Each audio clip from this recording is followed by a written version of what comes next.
10. Dealership employee drives into wall. During a test drive in a BMW X6M with 2 customers in 2022, an 18-year-old Chicago car dealership employee named Vladislav Vitek lost control of the vehicle. They were in the Elmhurst neighborhood when the car veered into a yard and crashed into a house. The vehicle stopped within feet of the home's occupant, Eric Baugren, who was working in his office when the car barreled into the residence. Thankfully, Baugren and Vitek were uninjured, and the 2 passengers sustained only minor injuries.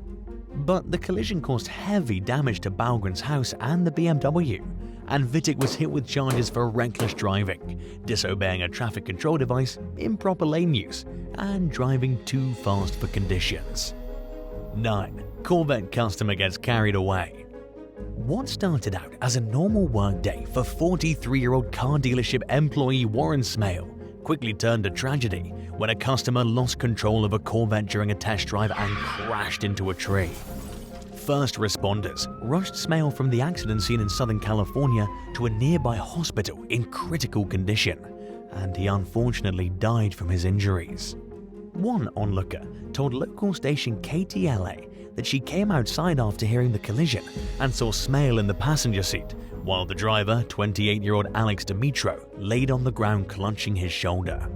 According to witnesses, the Corvette was going at least 70 miles per hour when it crashed. Authorities charged Dimitro with vehicular manslaughter and felony driving under the influence of drugs. Authorities accused him of being impaired by prescription drugs at the time of the accident. 8. Car salesman taken captive. 22-year-old car salesman Jose Martinez was about to leave at the end of his shift when a man entered the Houston area dealer he worked at and expressed an interest in test driving a car. They took a Dodge Challenger out for a spin, and at some point the man deviated from the planned route and pulled over in a dark area as a silver car followed. Sensing something was off, Martinez told the customer to give him the keys. Instead, the man punched him in the face. Another man got out of the silver car, and the 2 suspects beat Martinez and put them in the trunk of the Challenger.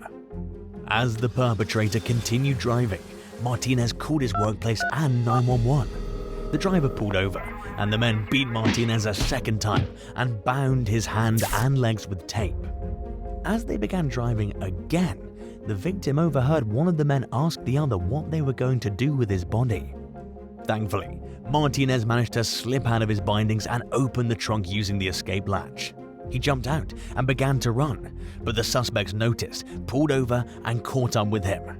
During the ensuing struggle, Martinez wrestled a gun away from one of the perpetrators and shot it in their direction. The men fled in the Challenger, and police quickly located the vehicle thanks to Martinez's quick-thinking decision to leave his phone in the car so he could track its location. Unfortunately, officers initially failed to catch up with the men, who took off on foot after crashing the vehicle during a high-speed chase. Officers eventually apprehended William Gardner and William Young and charged them in connection with the case.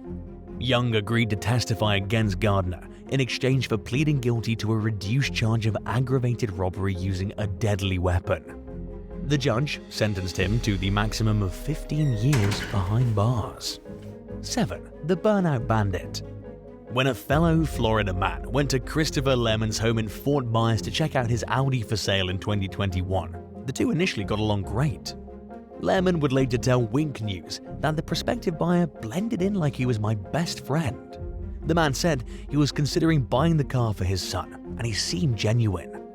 During a test drive, they went to a mechanic shop to have the vehicle checked over, but the mechanic wasn't there. What came next caught Lemon totally off guard. The man asked him, "You think I can do like a burnout?" Before Lemon could say much, he said he was going to do a burnout on the street and took off. At first, it looked like the man was going to turn down another street in the neighborhood. Instead, he went straight onto the highway and out of sight. Determined not to let the thief get away, Lemon and his pregnant wife got into their vehicle and chased the Audi. But they didn't follow him for long, as he weaved in and out of traffic, reaching speeds of up to 130 miles per hour, because Lemon wasn't going to put his family in danger.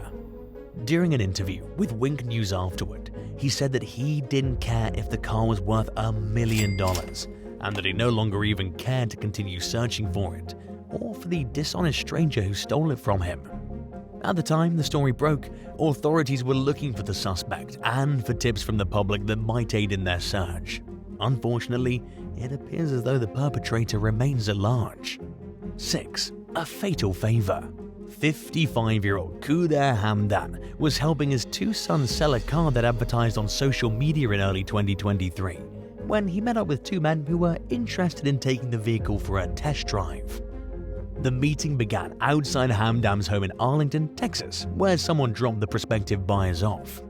Shortly after the test drive began, neighbors overheard gunfire and saw Hamdan lying unresponsive in the road with a gunshot wound. He died from his injuries.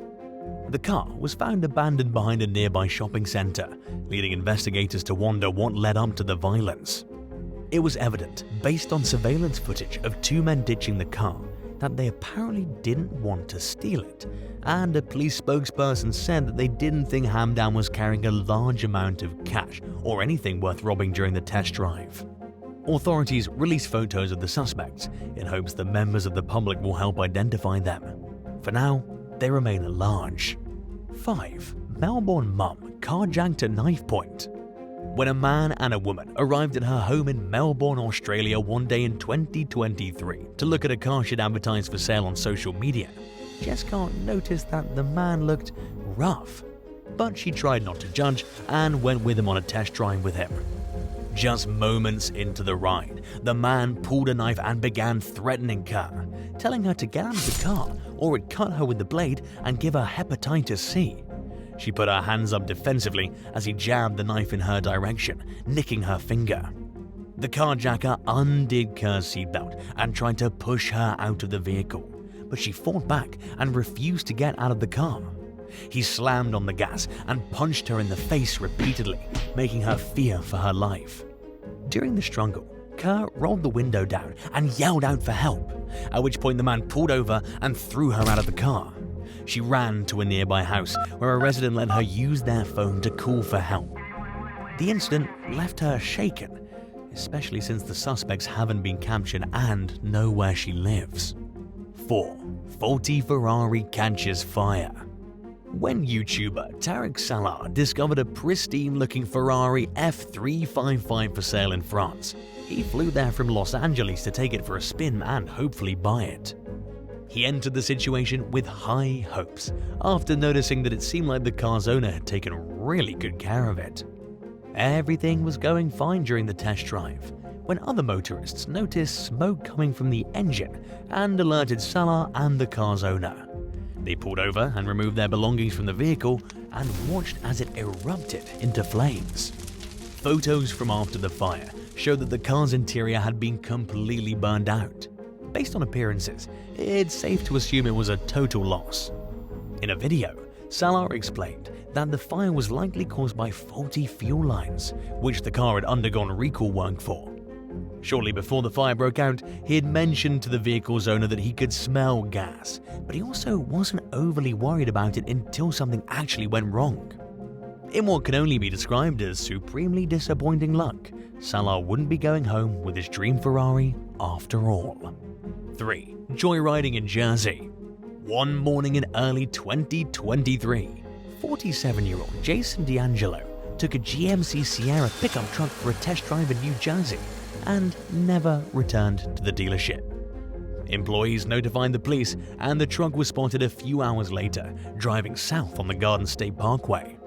Officers attempted to pull the vehicle over, but it kept on driving and they decided not to chase it. Later that day, authorities received a tip that the suspect and the truck were at Tropicana Casino in Atlantic City, roughly 40 miles from the dealership they disappeared from. D'Angelo was taken into custody and charged with eluding and unlawful taking.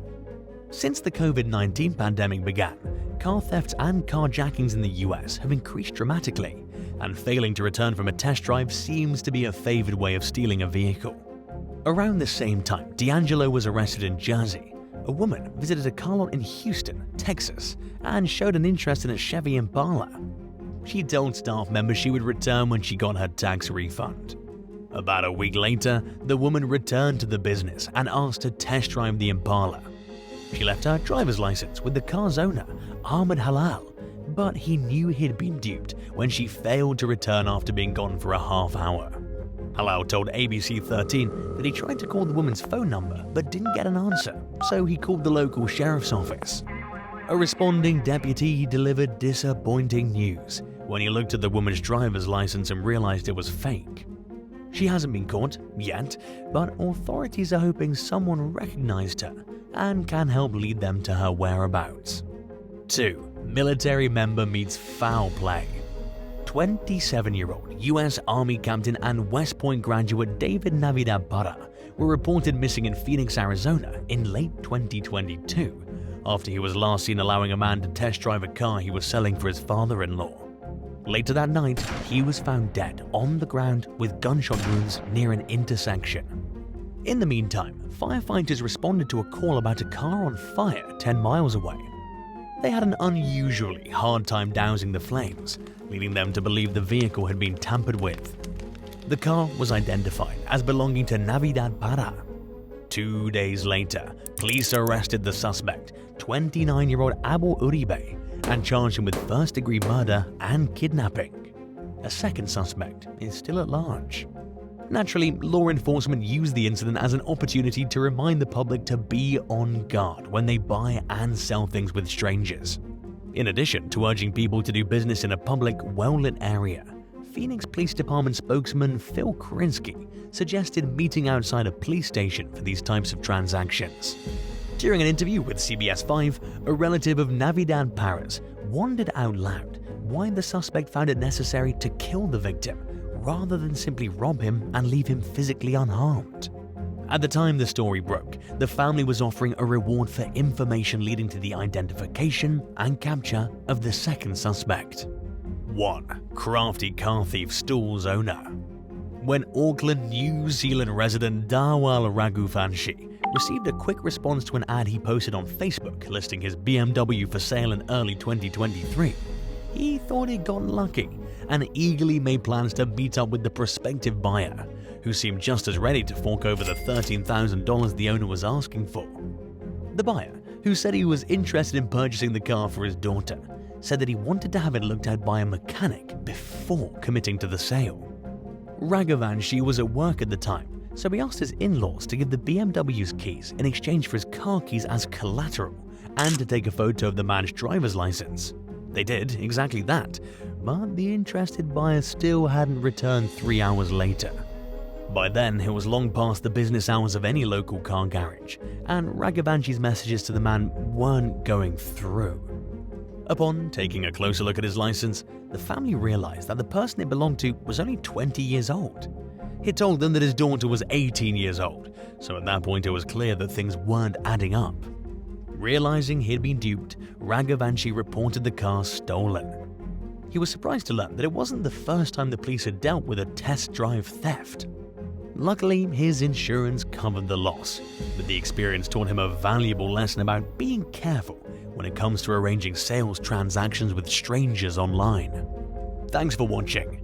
If someone came to test drive a car you were selling and you got bad vibes, but you couldn't figure out what bothered you about the person, would you go with your gut and find a way to cancel the test drive, or would you assume you're being paranoid and go along with it? Let us know in the comments below, and remember to subscribe. See you soon. Bye.